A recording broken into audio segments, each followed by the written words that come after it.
আচ্ছা, আমি অনেকগুলো ব্যর্থতার লিস্ট নিয়ে আমি আপনাদের সামনে এসে দাঁড়িয়েছি। অনেকগুলো ব্যর্থতা, ফেইলিওর জুলাইয়ের পরে। আমাদের এক নম্বর ফেইলিওর হচ্ছে যখন একজন শহীদের স্ত্রী আমার কাছে এসছেন, এসে যখন উনি বলছেন বারবার যে আমার স্বামীকে তো আর ফিরাই দিতে পারবেন না, কিন্তু যাদেরকে ধরা হয়েছিল তাদেরকে আবার কোর্ট আবার জামিন দিয়ে দিচ্ছে, তার আবার ঠিক আমার বাড়ির সামনে দিয়ে এখন ঘোরাঘুরি করে, আবার ঠিক আগের মতো করে, ঠিক যেভাবে 5 আগস্টের পূর্বে তাদের দাম্ভিকভাবে তাদের পথ চলা ছিল, ঠিক এখন আগের অবস্থার মতোই তাদের স্বাভাবিক জীবনযাপন করছে। 5 আগস্টের পূর্বের আওয়ামী লীগ যেভাবে স্বাভাবিক অবস্থায় জীবনযাপন করত, এখন এসেও স্বাভাবিক অবস্থায় জীবনযাপন করে। এটা আমাদের ব্যর্থতা। এই ব্যর্থতা আসিফ নজরুল স্যারেরও ব্যর্থতা। আমরা ওনার কাছে জানতে চাই, জানুয়ারি মাসে কথা ছিল ট্রাইব্যুনাল 2 গঠন করার, এটা মে মাস, আজকে মে মাসের 16 তারিখ। আমরা স্পষ্টভাবে আপনার কাছে উত্তর চাই, কেন মে মাসে 16 তারিখ হয়ে যাওয়ার পরেও দ্বিতীয় ট্রাইব্যুনাল গঠন হওয়ার কথা থাকলেও এখনো পর্যন্ত গঠন হয় নাই? আমরা আপনার কাছে জানতে চাই, কারা এই হত্যাকাণ্ডের সাথে জড়িত যে আসামিরা রয়েছে, তারা যখন কোর্টে যায় কোন কোন বিচারক তাদেরকে জামিন দিয়ে দেয়, কারা তারা, এবং এসবের পিছনে কাদের ইন্ধন রয়েছে, সেগুলোকে আপনি আমাদের সামনে প্রকাশ করুন। আপনি বারবার বলেন যে আপনাকে ভিলেন বানানো হচ্ছে, আপনি বারবার বলেন যে আপনাকে মিসআন্ডারস্টুড করা হচ্ছে। তাহলে যে সত্য ঘটনা, আপনাকে যদি কেউ কাজ করতে না দেয়, আপনাকে যদি কাজ করতে কেউ বাধা দেয়, বা আপনাকে কাজ করতে কেউ যদি কোনো ধরনের প্রেসারে রাখে, সেটা আপনি জাতির সামনে উপস্থাপন করুন। আমরা স্পষ্ট করতে চাই, আওয়ামী লীগের বিচার, খুনিদের বিচার ছাড়া, আপনারা যদি মনে করে থাকেন অন্তর্বর্তীকালীন সরকারের উপদেষ্টারা বিচার ছাড়া আপনাদের অন্য কোনো বড় সংস্কার রয়েছেন, তাহলে আপনারা ভুলের মধ্যে রয়েছেন। খুনিদের বিচার হচ্ছে এই অন্তর্বর্তীকালীন সরকারের উপদেষ্টাদের প্রধান এবং প্রথম সংস্কার। আমরা এই সংস্কারটিকেই প্রথমেই দেখতে চাই। এই পাশ থেকে একটা স্লোগান আসছে, আমি এই স্লোগানটার বিরোধিতা জানাই। নির্বাচন না সংস্কার, এই স্লোগানটা সমস্যাজনক স্লোগান। কারণ এই স্লোগানের মধ্য দিয়ে মনে হয় যে আমরা হয় নির্বাচন চাই, না হয় সংস্কার চাই। বিষয়টা এমন না, আমরা দুইটাই চাই। তবে তবে তবে আমরা চাই বিচার হবে, সংস্কার হবে। এই সংস্কার প্রক্রিয়ার মধ্য দিয়ে আমাদের নির্বাচনটা হবে। এখানে আমাদের অভিজ্ঞ রাজনীতিবিদ যারা আছেন, অভিজ্ঞ যারা দীর্ঘ 17-18 বছর ধরে যারা নির্যাতন নিপীড়নের শিকার হয়েছেন, আমার পরিবারের অনেক মানুষ রয়েছেন 17-18 বছর ধরে, আমরা তাদেরকে বাসায় আসতে দেখি নাই। আমার নানা আছেন এখানে, দীর্ঘদিন ধরে বিএনপি রাজনীতি করছেন, আমরা দেখেছি যে পালিয়ে পালিয়ে দীর্ঘ সময় বেড়াতে হয়েছে। আপনাদেরকে মাথায় রাখতে হবে, আওয়ামী লীগ যে নির্বাচন পদ্ধতি বানিয়ে গিয়েছে, এই নির্বাচন পদ্ধতির খেলার মাঠটা শুধুমাত্র আওয়ামী লীগ যেন খেলতে পারে সেই উপযোগী করে সেই মাঠটা বানানো হয়েছে। সেখানে আপনি খেলতে পারবেন না। আপনি আগে সেই মাঠের সংস্কার চাইতে হবে, নির্বাচন পদ্ধতি সংস্কার চাইতে হবে। আপনারা কি অস্বীকার করতে পারবেন যে পদ্ধতির নির্বাচন হয় সেইখানে একটা ওসি সেখানে নির্বাচন করে দেয়, একটা এসপি নির্বাচন করে দেয়, একটা ইউনো নির্বাচন করে দেয়? তাহলে একই পদ্ধতির যদি আপনার নির্বাচন ব্যবস্থা থাকে, তাহলে এই নির্বাচন এই 5 আগস্টের পরে প্রপার ডেমোক্রেটিক ট্রান্সফরমেশন এই নির্বাচন কমিশনের মধ্য দিয়ে সম্ভব নয়। সেই কারণে আমরা আপনাদেরও সহায়তা চাই, যাতে করে আমাদের একটা যেন প্রপার গ্রহণযোগ্য ফ্রি ফেয়ার অ্যান্ড পার্টিসিপেটের একটা নির্বাচন হয়। সেটার জন্য নির্বাচন কমিশনের সংস্কার নিয়েও আপনারা কথা বলেন। দুঃখজনক বিষয়, আপনারা জানবেন নির্বাচন কমিশন থেকে বলা হয়েছে, আমরা আমাদের থেকে একটা প্রস্তাবনা দিয়েছিলাম, যারা ফেরারি আসামি আছে, যারা গণহত্যার আসামি আছে, তারা যদি নির্বাচনে অংশগ্রহণ করতে চায় তাহলে তারা সশরীরে এসে তারা হচ্ছে পেপার সাবমিট করতে হবে। আপনারা জানেন নির্বাচন কমিশন সেটার বিরোধিতা জানিয়েছে। আমরা নির্বাচন কমিশনের কাছে জানতে চাই যে আপনারা কাদের পারপাস সার্ভ করছেন। দূষণরা যদি নির্বাচনে অংশগ্রহণ করতে চায় তারা সশরীরে এসে তাহলে নির্বাচন কমিশনে তাদের পেপার সাবমিট করতে হবে। এটাতে সমস্যা কোথায়? এটাতে সমস্যা কোথায়? আমরা চাই এই কাঠামো পরিবর্তনের মধ্য দিয়ে আমরা চাই আসিফ নজরুল স্যার থেকে শুরু করে স্যার আমরা আপনার উপরে ভরসা রেখেছি, আপনি দীর্ঘ সময় ভোকাল ছিলেন, শিক্ষার্থীদের পাশে ছিলেন। আমরা বিশ্বাস করতে চাই আপনি শিক্ষার্থীদের এই আস্থা আশা আকাঙ্ক্ষার আপনি হচ্ছেন যথাযথ মর্যাদা দিবেন। দ্বিতীয়ত, আপনারা ভুলে গেলে চলবে না, আওয়ামী লীগকে আমরা কার্যক্রম নিষিদ্ধ করতে পেরেছি, কিন্তু আওয়ামী লীগকে যারা ডোনার, আওয়ামী লীগের যে ফাইন্যান্স, আওয়ামী লীগের যে অর্থ ব্যবস্থা, সেই অর্থ ব্যবস্থা কিন্তু এখনো পর্যন্ত ইনট্যাক্ট। আমি যেহেতু কুমিল্লাতে আছি, কুমিল্লার অনেক উপজেলা রয়েছে, সেই উপজেলার আওয়ামী লীগের রাজনীতিও এখন আওয়ামী লীগের টাকায় চলে, বিএনপির রাজনীতিও এখন আওয়ামী লীগের টাকায় চলে। এখানে বিএনপির আপনারা যারা রয়েছেন আপনারা আমাদেরকে শত্রু জ্ঞান করেন না, এটা আমি আপনাদের ভালোর জন্য বলছি। কুমিল্লার অনেক উপজেলা রয়েছে যেখানের সব দলের রাজনীতি এখন আওয়ামী লীগের টাকার কাছে বিক্রি হয়ে গিয়েছে। তাই অন্তর্বর্তীকালীন সরকারের কাছে বলতে চাই, এই আওয়ামী লীগের অর্থনৈতিক কাঠামোকে আপনি ইনট্যাক্ট রেখে আপনি কখনোই সংস্কার কার্যক্রম এবং নির্বাচন কার্যক্রম আপনি যথাযথভাবে ঠিক করতে পারবেন না। এবং বিএনপির নেতাকর্মী, ত্যাগী নেতাকর্মীরা এখানে যারা রয়েছেন আপনারা কি অস্বীকার করতে পারবেন আওয়ামী লীগের যে পরিমাণ টাকা তাদের রয়েছে অবৈধ উপায়ে ইনকাম করা, আপনি যে ফেয়ার ইলেকশনে আপনি সেখানে যথাযথভাবে আপনি কম্পিট করতে পারবেন? কোনোভাবেই সম্ভব না। সেই জায়গায় গণতন্ত্রের জন্য, বাংলাদেশের জন্য, পরবর্তী বাংলাদেশের জন্য আমাদের নিজেদের মধ্যে পলিসি নিয়ে আর্গুমেন্ট থাকবে, ডিসকাশন থাকবে, মতবিরোধ থাকবে, কিন্তু সেইখানে কোনোভাবেই গণহত্যার দায়ে অভিযুক্ত আওয়ামী লীগকে আমরা কোনোভাবেই স্পেস দিতে পারি না। সেজন্য অন্তর্বর্তীকালীন সরকারের কাছে আহ্বান জানাবো, আওয়ামী লীগের যে অর্থনৈতিক কাঠামো রয়েছে, আওয়ামী লীগের যে সাংস্কৃতিক কাঠামো রয়েছে, আওয়ামী লীগের অপরাধের বৈধতা উৎপাদনের জন্য যে সাংস্কৃতিক বাহিনী রয়েছে আপনি তাদের সম্পদকে বাজেয়াপ্ত করে সেগুলো জনগণের কল্যাণে সেগুলোকে নিয়োজিত করুন। প্রিয় সহযোদ্ধা,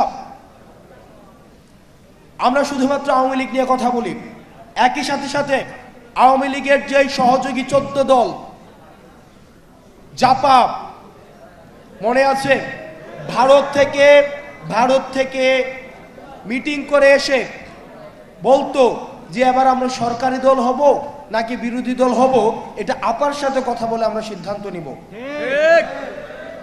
এই যে 14 দল রয়েছে, এই 14 দল নিয়ে অন্তর্বর্তীকালীন সরকারের কি ধরনের চিন্তা সেটা আপনাকে স্পষ্ট করতে হবে। আমরা অন্তর্বর্তীকালীন সরকারকে আমরা সহযোগিতা করতে চাই, কিন্তু আমরা আশাহত অনেক কাজে আমরা এখনো পর্যন্ত বিচার দেখি নাই, এখনো পর্যন্ত আহতদের সম্পূর্ণ পুনর্বাসন দেখি নাই, কর্মসংস্থান দেখি নাই, এখনো পর্যন্ত বিচারের কোনো অগ্রগতি হয় নাই। আওয়ামী লীগ নিয়ে আপনারা যতক্ষণ না পর্যন্ত আমরা রাস্তায় নেমে এসেছি ততক্ষণ পর্যন্ত আমরা আপনাদের কোনো পদক্ষেপ দেখি নাই। সেই জায়গা থেকে আপনাদের কাছে আমাদের অনুরোধ থাকবে, এই ধোঁয়াশাগুলো আপনারা স্পষ্ট করবেন। সর্বশেষ এই বিষয়ে আমাদের কথা হচ্ছে যে অন্তর্বর্তীকালীন সরকার অনেক ক্ষেত্রে কম্প্রোমাইজিং। মানবিক করিডোর নিয়ে আপনি আপনাদের অবস্থান স্পষ্ট করবেন। আমরা কোনোভাবেই আমরা আমাদের দেশের সার্বভৌমত্ব এবং আমাদের এই দেশকে কখনোই কোনো পরাশক্তির কাছে আমরা কোনোভাবে আমরা বন্ধক দিব না। আমাদের এই দেশ ভারতের নয়, ভারতের আধিপত্য থাকবে না, এখানে পিন্ডির আধিপত্য থাকবে না, এখানে কোনো মার্কিন আধিপত্য থাকবে না, কোনো পরাশক্তির আধিপত্যের ক্ষেত্র এই বাংলাদেশকে আমরা কোনোভাবেই হতে দিব না। সুতরাং মানবিক করিডোর নিয়ে যে প্রশ্নগুলো এসছে, এই প্রশ্নগুলো জাতির সামনে এটির যথাযথ স্পষ্ট উত্তর দিয়ে জাতিকে যথাযথ পথ প্রদর্শন করুন। এবং এই মানবিক করিডোর নিয়ে অন্তর্বর্তীকালীন সরকারের অবস্থান আমরা স্পষ্ট একটা অবস্থান দেখতে চাই, ধোঁয়াশার মধ্যে আমরা থাকতে চাই না। এবার এই প্রোগ্রামটি করা হয়েছে বৈষম্য বিরোধী ছাত্র আন্দোলনের ব্যানারে। বৈষম্য বিরোধী ছাত্র আন্দোলন 5ই আগস্টের পর থেকে আমরা নিরলসভাবে চেষ্টা করছি, আমি এই সংগঠনের আহ্বায়ক ছিলাম, আমরা চেষ্টা করছি এটাকে রিঅর্গানাইজ করা, কীভাবে প্রো পিপল করা যায়। আমাদের অনেক সীমাবদ্ধতা রয়েছে, আমরা চেষ্টা করছি। আপনাদের কাছে আহ্বান থাকবে বৈষম্য বিরোধী ছাত্র আন্দোলনের ব্যানারটা এটা যেন কোনোভাবেই এটাকে কেউ ব্যক্তিভাবে প্রশাসনিকভাবে, আমরা অনেক দুঃখজনক খবর পাই এই বৈষম্য বিরোধী ছাত্র আন্দোলনের ব্যানারকে ব্যবহার করে অনেকে তদবির কাজে জড়িয়ে গিয়েছেন। মনে রাখতে হবে বৈষম্য বিরোধী ছাত্র আন্দোলন সহ এই গণঅভ্যুত্থানে যারা জড়িত, আপনাদের কাজ তদবির করে প্রশাসনে দরজায় দরজায় ঘোরা না। আপনাদের প্রতিনিধি হিসেবে, এই গণঅভ্যুত্থানের প্রতিনিধি হিসেবে 2 জন ছাত্র উপদেষ্টা রয়েছেন। আমরা আপনাদেরকে অনুরোধ করব যাতে করে আপনাদের বিরুদ্ধে কোনো ধরনের নেতিবাচক মতামত দেওয়া যায় বা মন্তব্য করা যায় এমন কোনো কর্মকাণ্ডে আমরা কখনোই জড়িত হব না। সেজন্য প্রশাসনকে বা স্থানীয় সরকারকে যদি আমরা কোনোভাবে সহায়তা করতে পারি আইন শৃঙ্খলা রক্ষা করার ক্ষেত্রে, আমরা আইন শৃঙ্খলা রিস্টোর করার ক্ষেত্রে তারা যদি আমাদের হেল্প চায় তাইলে আমরা হেল্প করব, নচেত আমরা কোনো কাজে ইন্টারফেয়ার করা থেকে বিরত থাকব। 2 নম্বর বিষয়, আপনারা একটু রিঅর্গানাইজ করতে হবে নিজেদেরকে। আপনারা শিক্ষা প্রতিষ্ঠানগুলোতে যান, সাধারণ মানুষের কাছে যান, তাদের কি প্রয়োজন সেটা শোনার চেষ্টা করেন। আহত শহীদ পরিবারের কাছে যান, আহত শহীদ পরিবারের চিন্তাগুলোকে, আহত শহীদ পরিবারের কষ্টগুলোকে, তাদের প্রয়োজনগুলোকে, তাদের প্রত্যাশাগুলোকে প্রাপ্তির মধ্য দিয়ে একটা যুগপথ মিলনের আপনারা চেষ্টা করেন। এবং আপনাদের প্রথম এবং প্রধান এখন বর্তমানে কাজ হচ্ছে আহত শহীদ পরিবারের প্রয়োজনগুলোকে পূরণ করা। 2 নাম্বার, বিচার এবং সংস্কারকে যাতে ত্বরান্বিত হয় সেই দাবিগুলোতে নিয়ে আপনাদের কথা বলা। দুঃখজনক বিষয়, আপনাদেরকে যখন দেখি বা আপনাদের বিভিন্ন বিষয় যখন আমাদের কাছে আসে যে আপনারা বিভিন্ন বিষয়ে, হয়তো সবাই না, কিছু কিছু মানুষ নিজ স্বার্থ হাসিল করার জন্য এই কাজগুলো করছেন, তখন এই বিষয়গুলোকে আমাদেরকে অনেক বেশি আশাহত করে। তো আপনারা এই বিষয়গুলোতে সচেতন থাকবেন। সর্বশেষ, আমাদের আগামী আর 26 দিনের মধ্যে এই অন্তর্বর্তীকালীন সরকার আমাদেরকে কথা দিয়েছেন যে 26 দিনের মধ্যে আমাদের জুলাই ঘোষণাপত্র দিবেন। আমরা এই বিষয়ে ওয়াচফুল রয়েছি। আর 26 কর্মদিবসের মধ্যে যদি জুলাই ঘোষণাপত্র না আসে এবং জুলাই ঘোষণাপত্রে যদি এই জুলাই ঘোষণাপত্রে আমাদের আকাঙ্ক্ষার প্রতিফলন না ঘটে তাহলে কিন্তু আবার আমরা রাস্তায় নামতে বাধ্য হব। প্রিয় সহযোদ্ধা, আমাদের নিজেদের মধ্যে ঐক্যবদ্ধ থাকতে হবে।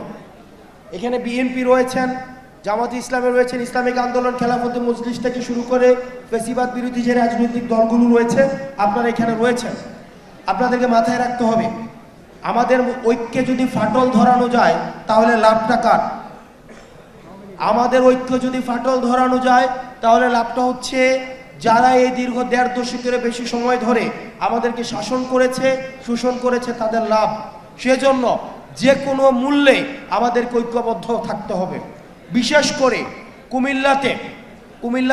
কুমিল্লার প্রশ্নে, কুমিল্লার উন্নয়নের প্রশ্নে, অগ্রগতির প্রশ্নে আমরা প্রত্যেকটি রাজনৈতিক দল আমাদের রাজনৈতিক বোধ বিবেচনার ঊর্ধ্বে উঠে কুমিল্লার প্রশ্নে আমাদেরকে ঐক্যবদ্ধ থাকতে হবে।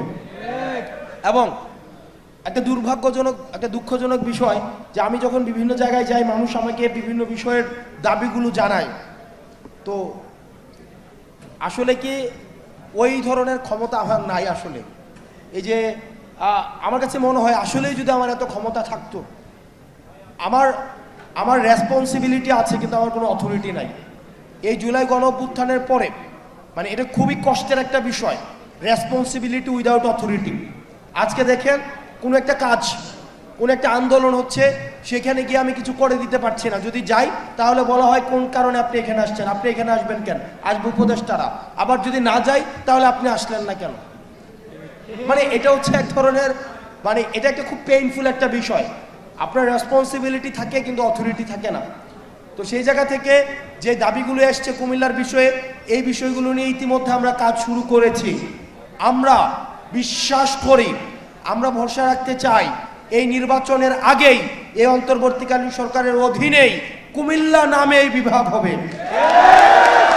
এবং আমরা আপনাদেরকে সাথে নিয়েই আমরা এই কুমিল্লা নামে বিভাগ করব। দ্বিতীয়ত যে ইনফ্রাস্ট্রাকচারাল যে বিষয়গুলো রয়েছে, এয়ারপোর্টের কথা, ইপিজেটের কথা, কর্মসংস্থানের কথা, এই বিষয়গুলো এগুলো হচ্ছে ডুয়েবল, এগুলো হচ্ছে প্র্যাগম্যাটিক দাবি এবং এই বিষয়গুলো হচ্ছে পর্যালোচনার মধ্যে রয়েছে। আমরা আশা করি এগুলো হচ্ছে ধাপে ধাপে হয়ে যাবে। দিন শেষে আমাদের কুমিল্লা মাথায় রাখতে হবে, কোনো কারণে যদি আওয়ামী লীগ ফেরত আসে, কুমিল্লাকে একটা আলাদা স্টেট বানাই দিয়ে আমাদেরকে আলাদা করে দিবে, এটা আপনাদেরকে নিশ্চিত থাকতে পারেন। কারণ কুমিল্লা হচ্ছে হাসিনার এবং হাসিনার বাবার দুইজনের দিবা এবং রাত দুইটারই হচ্ছে দুঃস্বপ্ন ছিল হচ্ছে কুমিল্লা। এবং আমরা কুমিল্লার দলমতের ঊর্ধ্বে উঠে একই সাথে সাথে এটাও সত্য, কুমিল্লার মানুষ অন্যায়ের বিপক্ষে যারা সামনে থেকে নেতৃত্ব দেয়, একদম ইতিহাসের প্রত্যেকটি স্তরে স্তরে কুমিল্লার মানুষ ব্যক্তি স্বার্থের ঊর্ধ্বে উঠে আমরা সামনে থেকে নেতৃত্ব দিয়েছি। আবার একই সাথে সাথে এটাও সত্য, বলেছে আমরা নেতৃত্বের সময় আমরা সামনে থাকি, কিন্তু প্রাপ্তির সময় আমরা থাকি না। কারণ আমরা অন্যান্য জেলার মতো হয়তো তদবির বা এই বিষয়গুলো নিয়ে আমাদের নিজেদের মধ্যে সংকোচ ফিল হয়। আমরা যখন দেওয়ার সময় আসে তখন সারা দেশটাকে একসাথে ভাবি। সেই জন্য আমরা চিন্তা করে আমাদের একটা অন্তর্ভুক্তিমূলক উন্নয়ন হোক, আমাদের কুমিল্লাকে নিয়ে যেমন ভাবতে হবে, সারা দেশকে নিয়ে তেমন ভাবতে হবে। আমরা একসাথে আমরা আমাদের প্রত্যাশিত বাংলাদেশ গড়ব। এই প্রত্যাশিত বাংলাদেশ গড়ার পূর্বে আমাদের যে কাজটি করতে হবে, আমাদেরকে ঐক্যবদ্ধ থাকতে হবে। সর্বশেষ আমাদের যে জগন্নাথ বিশ্ববিদ্যালয় যেটি হচ্ছে, আমরা বারবার করে দেখছি জগন্নাথ বিশ্ববিদ্যালয়কে আমাদের অনেক সহপাঠী ওখানে রয়েছে, আমার শিক্ষার্থী ওখানে রয়েছে, আমাদের সিনিয়র ভাইরা ওখানে রয়েছে। আমরা দেখেছি জগন্নাথ বিশ্ববিদ্যালয়কে সব সময় একটা হচ্ছে মূলা ঝুলিয়ে দেওয়া হয় একদম। আমরা দেখেছি শুধুমাত্র এই সরকারের সময় না, আগের সরকার থেকেও আমরা দেখেছি। এই অন্তর্বর্তীকালীন সরকারকে বলবো, এই তালবাহানা না করে এই 20,000 শিক্ষার্থীর যে দাবি রয়েছে, তাদের দাবি খুবই মৌলিক দাবি। তাদের হল লাগবে, তাদের হচ্ছে থাকার জায়গা লাগবে, শিক্ষার সুন্দর পরিবেশ লাগবে। এই দাবিগুলোকে তালবাহানা না করে আপনারা খুব দ্রুততম সময়ের মধ্যে তাদের সাথে বসে এই দাবিগুলোকে সমাধান করে দিন, না হলে এই সমস্যাটি দিন দিন ঘনীভূত হবে। আপনারা ভালো থাকবেন, সুস্থ থাকবেন, আপনাদের সাথে দেখা হবে এবং কুমিল্লার প্রশ্নে আমরা সবসময় ঐক্যবদ্ধ থাকবো। আসসালামু আলাইকুম ওয়া রাহমাতুল্লাহি ওয়া বারাকাতুহু।